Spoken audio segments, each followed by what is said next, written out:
श्री स्वामी समर्थ. जयशंकर. आपण सध्याच्या या आयुष्यात या वातावरणात सतत चिंतेत असतो, चिंताग्रस्त असतो. पण आपल्या स्वामींवरती सर्व चिंता सोपवायची, म्हणजेच आपल्या स्वामींपुढे समर्पण व्हायचं. आपण सगळं नियंत्रण ठेवण्याचा प्रयत्न करतो आणि हीच आपली सर्वात मोठी चिंता असते. म्हणूनच आपल्या स्वामींवर सोपवण्याच्या ह्या 4 पद्धती आहेत, ज्याने आपण थोडं का होईना चिंतामुक्त नक्कीच होऊ शकतो.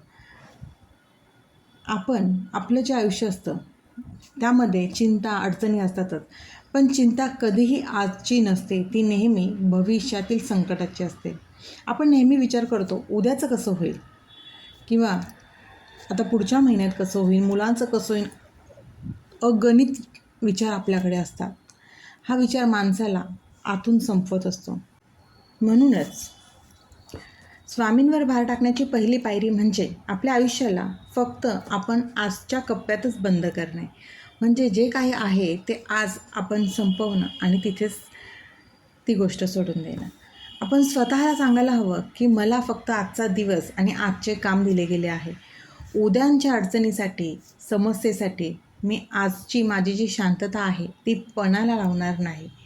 जहाज बुडू नये म्हणून जसे त्यामध्ये वॉटर टाईप कप्पे असतात, तसेच आपल्या मनाला ही कप्पे असतात, किंवा आपण ते कप्पे बनवायचे आहेत.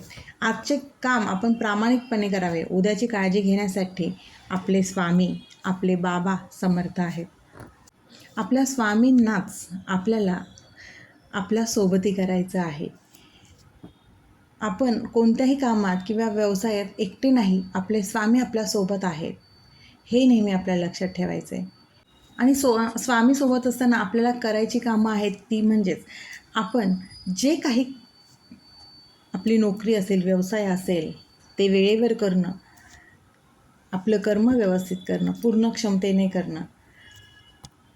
आपले प्रामाणिक कर्म, कष्टाचा जी काही लोक प्रतिक्रिया देतात ते बघण्यासाठी आपले स्वामी म्हणजेच आपले हे सोबती आहेतच.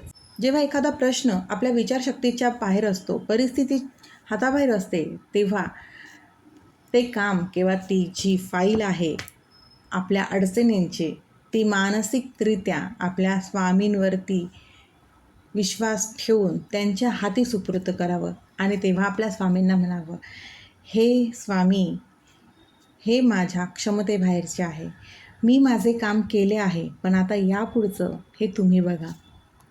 कारण स्वामी हे आपले सिनियर पार्टनर आहेत.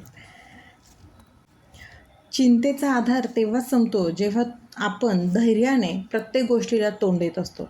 जेव्हा एखादी मोठी चिंता आपल्याला सतावते तेव्हा अस्वस्थ होण्याऐवजी आपण शांत बसावं आणि स्वतःलाच विचारावं, यातून अत्यंत वाईट काय होऊ शकतं. कदाचित थोडं आर्थिक नुकसान होऊ शकतं किंवा शारीरिक नुकसान होऊ शकतं. एखादी नियोजित केलेली गोष्ट फसू शकते. नव्याने सुरुवात करावी लागेल. त्या सर्वात वाईट परिस्थितीचा मनाने स्वीकार करावा.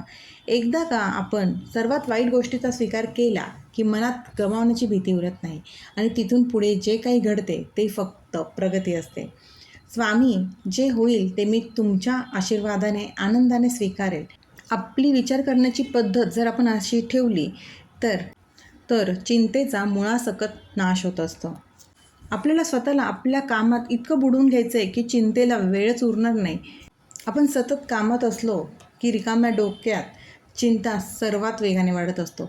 जेव्हा आपण आपल्या कामाची योजना करण्यात, आपल्या जे काही ध्येय असतील, इच्छा असतील, त्या सत्यात उतरवण्यात किंवा आपल्या कामात आपण जेव्हा पूर्णपणे व्यस्त असतो तेव्हा आपल्या मेंदूला चिंतेचे विचार करायलाच वेळ मिळत नाही. हाच चिंतेवरचा सर्वात मोठा उपाय आहे. आपण आपले कर्म करत राहणे हीच स्वामींवरची खरी श्रद्धा आहे. आपल्या स्वामींनी आपल्याला अभयवचन दिलेलेच आहे, भिवू नकोस, मी तुझ्या पाठीशी आहे. आणि आपण सतत चिंता करत राहणं म्हणजेच आपल्या स्वामींच्या क्षमतेवर, त्यांच्या या अभयवचनावर अविश्वास दाखवणं होतं. जर खरोखरच आपण आपला भार त्यांच्या चरणी सोपवला असेल, त्यांना समर्पित केला असेल, तर नक्कीच आपल्याला रात्र शांत झोप लागते आणि आपल्या खांद्यावरील ओझे खाली ठेवून दीर्घ श्वास घ्या आणि आत्मविश्वासाने पुढे चालत राहा, प्रगती करत राहा. कारण एक गोष्ट लक्षात ठेवा, आपला सोबती स्वामी आहेत. म्हणजेच तो आपला सीनियर पार्टनर आपल्या पाठीशी खंबीरपणे उभा आहे. आणि इतकी मोठी शक्ती जर आपल्या पाठीशी आहे, तर आपण फक्त आपल्याला आपले कर्म आणि कष्ट प्रामाणिक करायचे आहेत. बाकी ज्या गोष्टी बघायच्या आहेत त्या स्वामी बघून घेतात. श्री स्वामी समर्थ. अशक्य ही शक्य करतील स्वामी, अशक्य ही शक्य करतील स्वामी.